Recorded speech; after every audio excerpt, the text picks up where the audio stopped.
Okay, so hello. Welcome to the Super Kick Mania Pro Wrestling Podcast.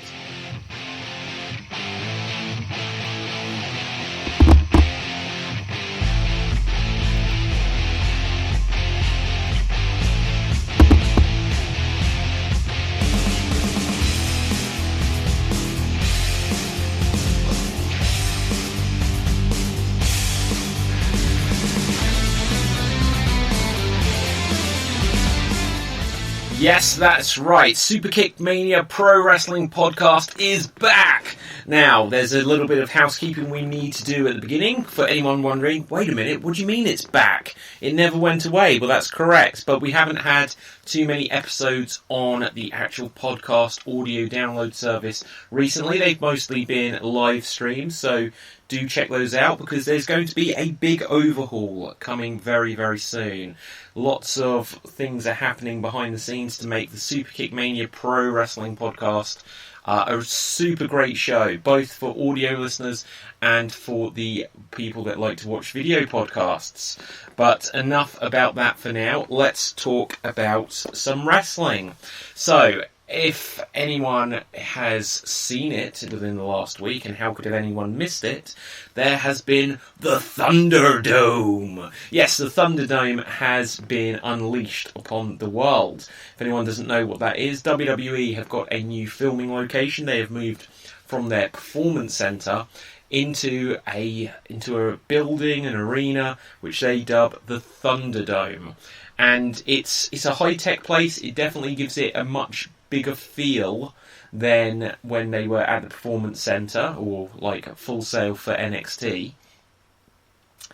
But the big thing about it is that they have brought audiences back, not in person. They've actually got less people there in person than they did, which makes it safer for the whole COVID-19 situation, because they don't have the plexiglass with the Performance Centre employees working, like cheering and stuff behind the glass. Now, I would have thought it would have been cool to include a combination of both. Maybe they will at some point, so that there's some real people there, plus the rest on the screens. But the most of the audience that you see there, in fact all of the audience, because they don't have real people there as well anymore, are just on these screens. It's like a massive Zoom call, and they're like each screen it actually looks bigger than like life. So like people's heads are like the size of big posters where you can see them on the screens, and then they've arranged it in such a way so it's almost like there are rows where there's the audience. So it really replicates the sense of there being an audience there.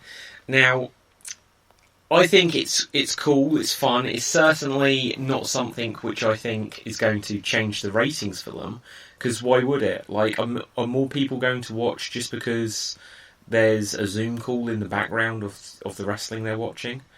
Like, this has been the most extraordinary year for professional wrestling and for WWE, because what comes to my mind is, what are they going to do in the future when they're making their highlight videos, they're making their well, not that DVDs are always going to keep being a thing in the future, but when they're putting together their like best of packages, they're like, say they release a Drew McIntyre DVD. Let's say that DVDs are still a thing. Are they going to release the Drew McIntyre collection where Drew McIntyre is wrestling in front of a Zoom call? In front of a Zoom call, yeah? Or are they going to have him winning the world title in front of no audience whatsoever? Who's to say? Or if they're just going to say that this year never happened, that they're going to pretend that this year didn't happen, and that they'll just rework matches so that they can have the matches in front of an audience, and then they'll just kind of forget that this year ever took place in the form that it has. But the Thunderdome, is one thing that's interesting with it is, and we saw this during Bray Wyatt's The Fiends Entrance, that the audience disappeared and we just got close-ups of the Fiend's eye and the Fiend's teeth, and yeah, it was kind of weird. It was kind of freaky that they can just remove the audience to make the entrance. Now, the thing about this is, to me, there is something lost there, because obviously the audience are lit up because they're on screen, so the Fiends Entrance wouldn't be able to plunge the audience into darkness the same as it would in real, if they were there in real life. But we also don't get to see the audience's reaction. I don't know that we get to hear much of the audience's reaction. I'm not sure how it's working with the audience sound that we're hearing. It wouldn't actually surprise me if the audience sound we're hearing isn't entirely just canned, just like pumped in audio, which is just to give the illusion that there is like this big crowd which we're seeing. They're certainly giving us the illusion that there's an audience there by showing all these faces, but within time, for all I know, they'll just say, right, we've recorded the audience over 10 shows, now we're going to put them on like randomizer, and then we'll see different bits and bobs of the audience here and there. So it's an interesting concept. There's a lot more lasers. It's almost a bit Truman Show-like. When they showed like a low camera angle where it was shooting up, it looked like they'd got a fake sky above them. Not like the entire dome, but certainly some of it looked like it was showing to the outside, which it clearly wasn't. It was fake. So, yeah, it's an interesting concept, the Thunderdome. I don't know that I would say it's going to revolutionise the way they do television. I don't think All Elite Wrestling is suddenly going to start doing this. All Elite Wrestling, in fact, have said that they're going to have a limited number of tickets, and they'll have real people there in family-based pods or friendship group-based pods or something. And I think that it's going to be interesting just to see the two different approaches that WWE and AEW have taken. The Thunderdome one certainly gets a bit more hype around it because it's something never been seen before. But we will see which one catches on. There's stuff that said that this Thunderdome is only going to last for a couple of months, and then that might be how long the agreement is. Hopefully at that point we might be able to have live audiences back in the arenas. I might try to get some tickets to a Thunderdome WWE show at some point, just because I think it would be cool. It would be cool to say, yeah, I was at Payback, I missed the opportunity to be at Summerslam, but being at a Raw or a SmackDown. But interestingly, they're not doing it with NXT. They're giving that its distinct look and feel, and I suppose if all of the big shows look exactly the same, then there are no big shows. So NXT looking smaller, feeling smaller, then elevates Raw and SmackDown. So, let's talk a little bit about what we've actually seen on some of these Thunderdome shows. So, they actually started with Friday Night SmackDown, and that was an interesting choice. Maybe that was the first show they could do it for it to be ready. In a sense, I don't know why they didn't just wait until SummerSlam to say, we're launching this with SummerSlam. Perhaps they figured if we give people a preview of it with Friday Night SmackDown, then people will be interested for SummerSlam. Or maybe it was a case of, right, we need to try this on a show before SummerSlam. Because imagine if all of the audience just switched off, like the Zoom call meeting just died and like all of the audience went away. Like during the main event of SummerSlam, that would be gutting. But that didn't happen. So we had Friday Night SmackDown. And then we had SummerSlam and we've had Raw since, and that's where we're up to. Let's talk a little bit about just some of my thoughts of SummerSlam. This isn't going to be an overall review. The match that interested me most was definitely Dominic Mysterio versus Seth Rollins. So, Dominic Mysterio making his WWE debut on a SummerSlam pay-per-view event. That is huge for that guy. And to be going against Seth, that is big as well. Now, it was a losing effort. Spoilers, sorry, I'm going to talk openly about the results. It's a couple of days later. Dominic lost, but I felt like he put on a really good showing. It always astonishes me how much bigger he is than Ray. Now, we've seen him since he was like 5 or 6 or 7, wherever it was, 20 years ago. A little less than 20 years ago, maybe 15 years ago, when basically there was a ladder match, Eddie Guerrero versus Rey Mysterio, for custody of Dominic, because it was claimed that Dominic was really Eddie Guerrero's child, which obviously since Eddie Guerrero's passing, they just completely ignore that fact. But they showed him when he was a kid, and he looked the spitting image of when we'd seen Rey Mysterio in WCW without the mask. So everyone knew it was Rey Mysterio's child. And he just looks like unsurprisingly, it's the same human being. He just looks like a bigger version of what we had seen back then. He's a larger Dominic Mysterio, a Rey Mysterio Jr. clone, but he's bigger. And that's probably no bad thing, but he probably is going to be slightly more limited in some of the high-flying stuff compared to his dad. But he can do the 619, he does a frog splash. The frog splash doesn't look as crisp as, Rey doing it, but it certainly doesn't look quite up there with Eddie Guerrero's yet. But for a first match, we've seen him attempt this a couple of times. I think he even hit it. And, well, we've seen him do it in the past as well. But, like, his outfit, his ring attire, does really enhance him, because when we saw him get involved in the match to attack Brock Lesnar and that, he kind of looks not like in the greatest shape, not out of shape, but he doesn't look ripped. He didn't look quite wrestler like, if you know what I mean. Especially when you put him in there with Brock, but this certainly gave him a bit more of a superhero Rey Mysterio style look, and it was also good that it wasn't just a complete Rey Mysterio costume. It had its own distinct look. He had the mask attached as a hood, which was interesting just because it looked like it kept getting in his way, frankly. But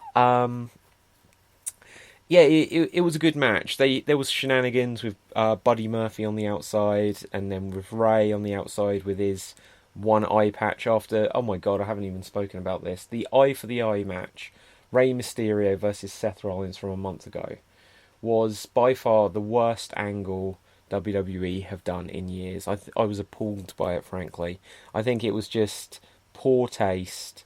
It was ridiculous, and it goes against the whole idea of this being any kind of sport or anything. You can't legally say, okay, you can agree to extract someone's eyeball. It was disgusting. So it does mean that you get Pirate Rey Mysterio with one of the eye holes on his mask patched up, which is cool. They'll definitely be able to sell merchandise, whether or not they sell masks where they've got the eye patched up, or whether they sell the action figures with patched up eye Mysterio or whatever. There's some potential in that there. But, so Rey got involved. At one point, Rey was handcuffed. Seth was going to go after Rey's wife, Dominic's mother. And eventually, Dominic lost. But I think that was one hell of a debut. He certainly held his own in the match. And Seth, deserves a lot of credit for making that, 50-50... the percentage of effort from Seth is probably more, not just to carry him, because I don't think he did carry him, but he carried him enough through to have a really good debut. That was a very strong debut. I think if there had been a live audience there, they would have very much been into Dominic Mysterio. What else did we see on the pay-per-view? Randy Orton versus Drew. I was surprised, actually. The rumours, I suppose, had been out there that Orton was going to come out victorious. And then it would then basically reset things, and this is what I was talking about earlier, for the fact that Drew won the title in front of no one at WrestleMania. That Orton would take the title, because Orton's been on a hell of a run with everything, with Edge and Flair and Christian and Shawn Michaels, and everything recently that Orton has done this year has been some of the best stuff of Orton's career. But they said that Orton was going to take the title, then Drew would have to chase, and then get it back next year at WrestleMania, hopefully in front of a live crowd. Now, obviously, that's quite a lot of months away, and they can obviously take the title from Drew at Survivor Series or at any point in between and achieve the same thing. Maybe this would have been a bit too early to take it off of Drew. But Drew won, and he won, I think, was it a roll-up, a backslide, just something kind of out of nowhere, like, no pun intended, with the RKO out of nowhere sort of thing, but he surprised him. And, yeah, it was a good match. It wasn't the best match either of them have had this year, but you can see that they were both working really hard to put on a good match.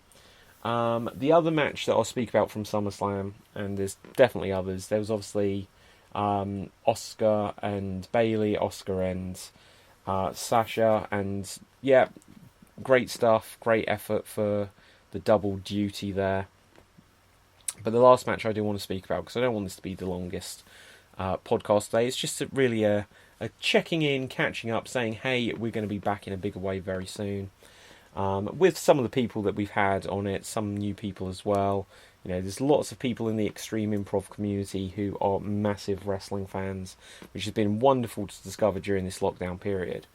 So we're going to have stuff with Dave, Assad, Sam, Donovan, all these people. Let's get these guys on the shows, whether they're all on at the same time or on at different periods of time. It's going to be awesome. So big plans there. But let's talk about Bray Wyatt against Braun. Now, for the fact that it was the final match, maybe that should have been the clue. Maybe that should have been the giveaway that Braun was dropping the title, and he did. And it was alright. You know, there was brawling on the outside, pin attempts on the outside. And the thing that felt like a shame, just coming straight to the ending here, is Braun coming in with the box cutter, or just like the Stanley blade, whatever you call it, cutting the padding away on the ring, just so he could do moves onto Bray underneath. There was a couple of flaws in it. One, if he's such a evil, demented character, and you know Braun's now been attacked, consumed with the rage and dementia from Bray Wyatt and the Fiend, why wouldn't he use the box cutter just to slice up Bray Wyatt? You know, I know it sounds brutal, but if this guy tried to kill you and put you in the swamp and all this other stuff, and you've got a box cutter, why are you cutting the ring rather than cutting your opponent? And he's cutting the ring just so there can be some hard wooden boards to then do a move on him. And it just didn't work. It's so often this happens where, you know, someone sets up like a table or pulls up the ring apron like this, the ring mat, and it just happens to them. And this was Braun's downfall. We've got a couple of Sister Abigails, 1, 2, 3, and your new Universal Champion, once again, The Fiend. So in a sense, it's taking us back to the start of the year. So there's a lot of resetting. We can say that WrestleMania, Drew, and there was the rumour that Drew was going to like drop it to Orton just so he can get his victory in front of the audience. And I still believe that will happen. But now we're back on The Fiend, who obviously lost it to Goldberg, but then the Goldberg thing didn't happen with Roman. So The Fiend won it, and then Roman Reigns returned. So obviously he's feeling a bit better about the COVID situation. Either the precautions they're taking are better, or you know, his family home situation might be better, so that there's less concern of risk, because obviously he had leukemia, and he said about also that he lives with family members who would be at risk. So obviously Roman's feeling better about that. Maybe Vince begged him, saying, look, we need something big to try and like turn the ratings around. Maybe he's giving him a load of money, and like, what is your price for taking the risk? But Roman Reigns returned. He attacked both The Fiend and he attacked Strowman. And then Roman very dominantly was like, you know, this is my yard. I don't even know if he said that, but he's got a new slogan on his t-shirt, which clearly he was wearing just to sell the t-shirt for his return. Good marketing. I can't blame them. But then the next night on Raw, it was like confirmed that in a week's time, so literally from one Sunday to the next, there'll be another pay-per-view. But a week later, there will be Payback, and we're going to get the three-way main event: Roman Reigns, Braun Strowman, and The Fiend. So Braun Strowman gets his rematch. I suppose Roman Reigns gets his World Championship match that he didn't get at WrestleMania.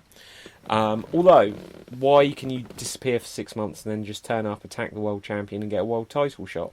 Doesn't make sense. People could say, well, he was supposed to have the World title shot at WrestleMania, but if I recall your memories back to how he got the World title shot against Goldberg, he didn't win the Elimination Chamber or something, as had been rumoured. He just turned up and said, hey Goldberg, I'm next. And suddenly he gets a world title match at WrestleMania.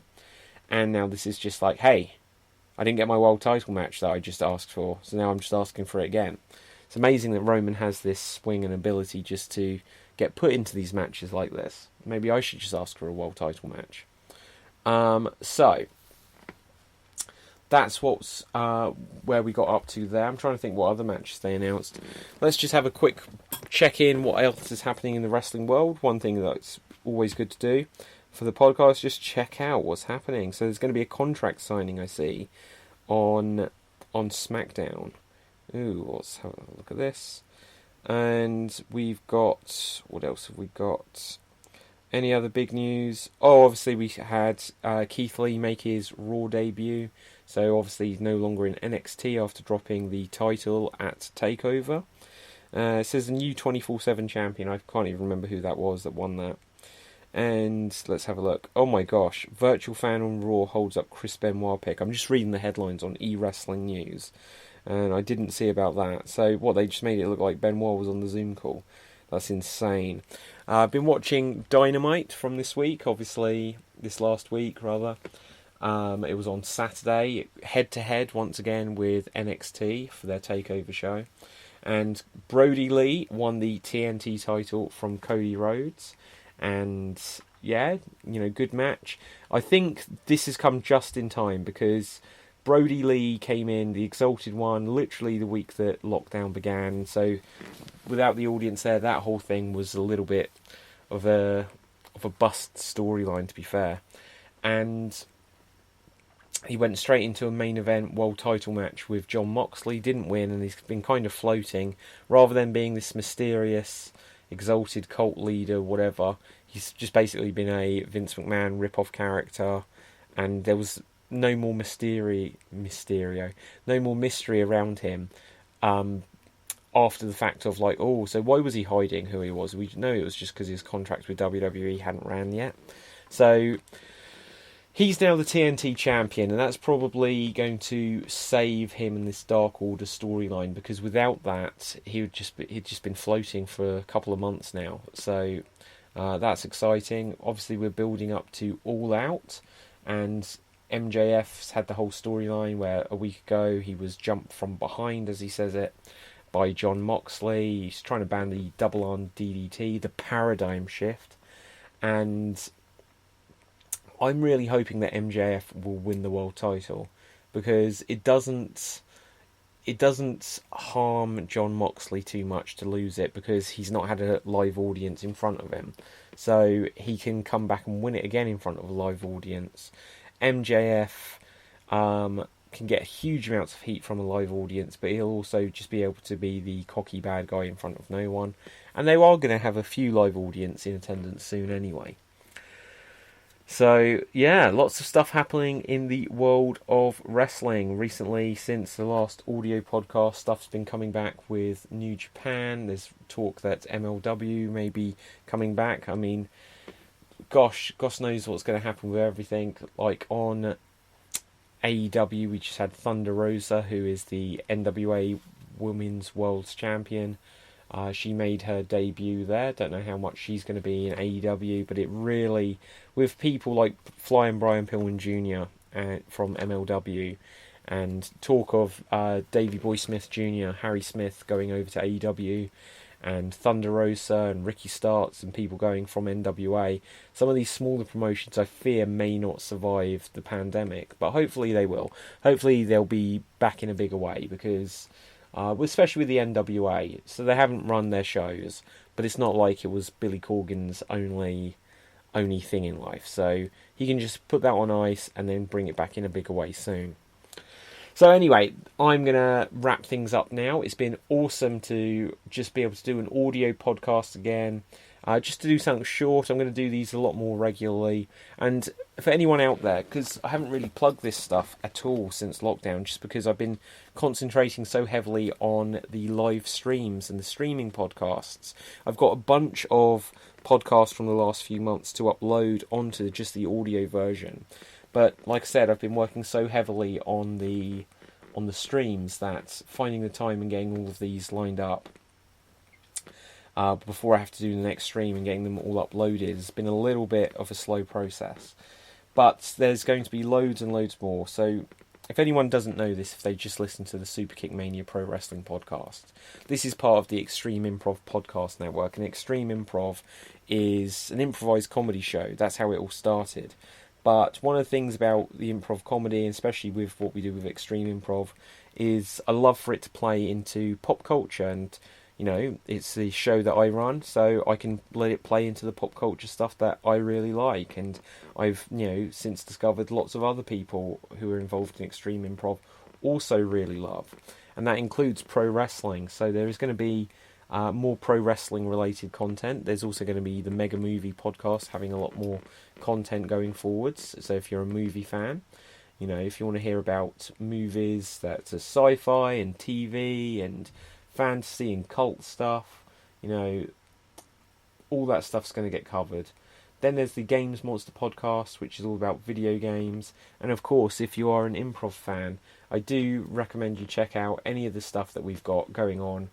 We've got the Extreme Improv Radio Rumble show, which has kind of been on hiatus just because the Extreme Improv Extremed shows, which are the streaming shows, kind of fill that same thing. But we're going to make sure that Radio Rumble isn't neglected. It will come back as soon as the world opens up again. We've got a few episodes that we still need to share in the bank, as it were.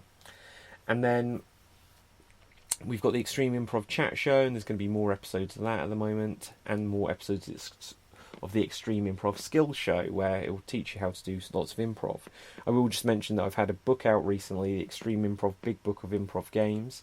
You'll be able to get t-shirts of Superkick Mania soon, but you can at the moment get Extreme Improv t-shirts from Amazon.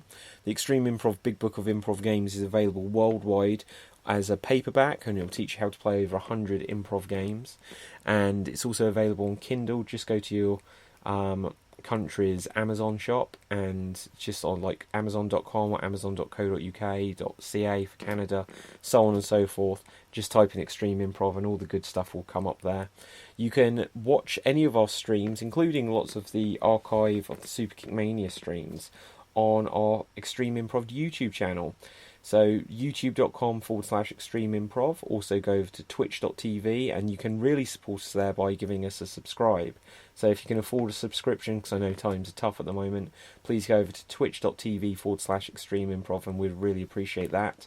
And then, of course, facebook.com/Extreme Improv. Very soon there's going to be a group for the Superkick Mania where fans, performers, people that want to be on the show, everything like this, will be able to join, and there's going to be lots of good stuff coming up again soon.